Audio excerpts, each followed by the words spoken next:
Hi everyone, it's Forsythia with CactiOnWhite and welcome to my channel. I got plant mail, 2 plants that have been on my list for a while that arrived. Dioon Edule. If you want to know more about these plants, keep watching.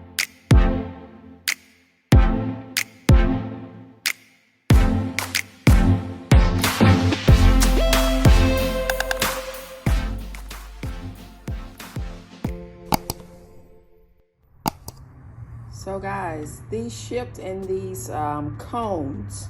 So you can see here, I've removed this one from a cone and it's a nice size. Let me separate it here. I'm out in my potting area and you can see here. All right. And I have noticed that a couple of the leaves have turned yellow, which is fine. I may cut it back anyway. I did water it a little bit because, again, it was in shipping for it was in transit, I should say, for probably 2.5 weeks, almost 3 weeks. So the leaves were a bit greener, but they've since started to turn yellow. So not sure about that. I'll keep my eye out and I will cut it back if need be to give it a fresh new start. But yeah. I'm gonna go ahead and get these potted up. And taking that one out and you can see the roots for both. Pretty cool. So here are these guys all potted up. I'm actually using two temporary pots. I didn't realize I'm kind of low on white pots. So this will be fine through the cooler months until we get to spring. I will find a sunny location for these guys to hang out in the meantime. So I don't anticipate a whole lot of growth anyway. So these temporary plastic white planters will work just fine.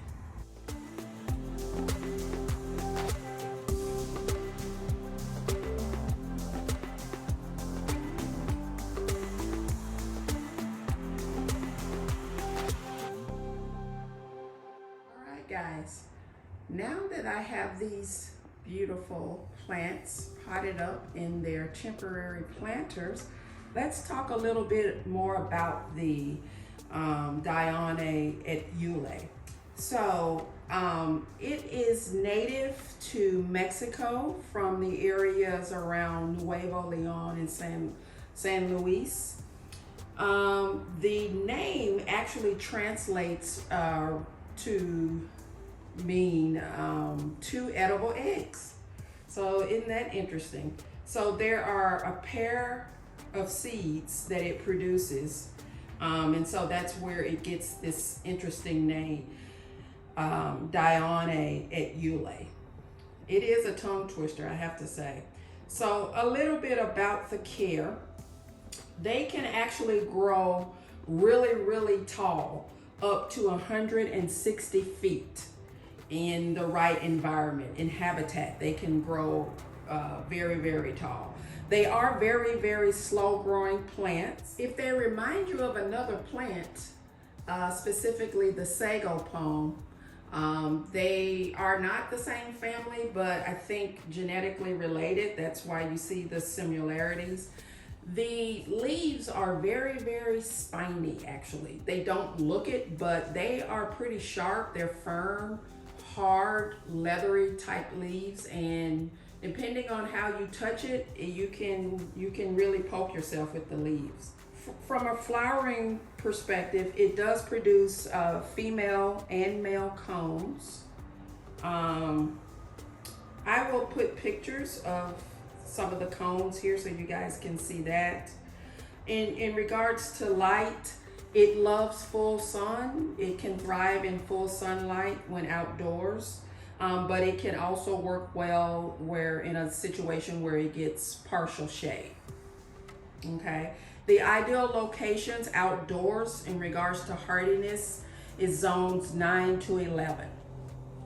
It can stand temperatures as low as 10 degrees Fahrenheit for mature plants only though. So it can definitely, when these get a little bit older, I could easily leave these outdoors once they get to mature status. So in the younger plants, you need to keep the soil a little bit more moist to allow it to become drought tolerant. Once it's drought tolerant, then you don't have to water it as much. In the winter, definitely you need to reduce the amount of water that you're giving it. And also, obviously, if it's planted, it will require more water than if not planted, in the ground. So from a soil perspective, I have it planted in a mixture of cactus soil amended with perlite and a little bit of orchid bark. And that is because it's a young specimen. These are young specimens, so just to keep just a little bit more moisture in the soil, then as I stated, that it'll not need that moisture as it gets older. But for right now, I did put a little bit of orchid bark in there just to give it just for it to hold just a little bit more moisture. So in my research, I did read that it is susceptible to scale, and caterpillars tend to have an affinity for this plant, which is unusual. But nothing else that I read from a pest pressures perspective, just scale insects and caterpillars. So I think this plant is super unique. It really is very prehistoric looking. It's a very, very old plant, actually, from the prehistoric era, if I'm not mistaken, is what I read about it. I also read that it can live up to 1,500 years old. Wow. Which, it will outlive all of us and our grandkids and their grandkids, right? Some of the uses that I read about, the seed pulp is, in Mexican culture, it's traditionally boiled or roasted, and it's used in the making of flour that's used to make tortillas. So I thought that was pretty cool. The stem is often eaten as well as a starch. And I think also the seeds are used for medicinal purposes. So quite a lot of uses for the plant in the Mexican culture. So I think that's really, really cool. I'm happy to have one. I have been kind of on the search for them. I mean, I didn't really have it on my plant wish list, but it is a plant that I saw, a while back and thought that I'd like to acquire a couple of them. They can be a little expensive. I have to say these were about $20 each. So yes, hence my concern with the amount of time they were in transit from the grower in Florida. So I'm glad they arrived. I think they'll be fine. Again, as you can see, a little yellowing on the leaves, and I think that's just from the travel. So I'll probably just cut those back as need be, and it'll have a fresh go at it this spring. So just going to do one more once over so you guys can see the plant a little bit closer. I think they're gorgeous. If you like palms, the sago palm and, the palm family of plants, you probably will appreciate the Dioon Edule. I think it's gorgeous. I can't wait to see what it does in the spring and over the years, how it grows and develops. Very excited about that.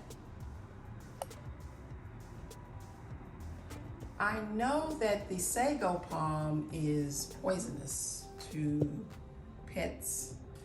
I'm not sure about this one. I didn't see anything in my research, but I would be cautious about that considering they're very similar. This plant may be poisonous, but I'm not sure. I have a pet that lives in my home, but she does not interfere with plants at all. And these two will be out of reach anyway. You know, they're pretty sharp. Like I said, these are really, really sharp. They don't look sharp, but they are. I got a few ouchies when I was moving it around out of the box.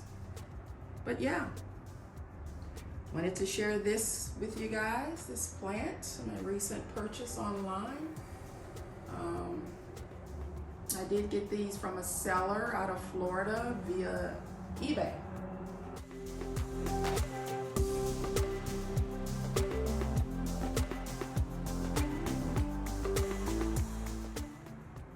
So please drop a comment down below and let me know your thoughts on the Dioon Edule. Love to hear what you guys think about it.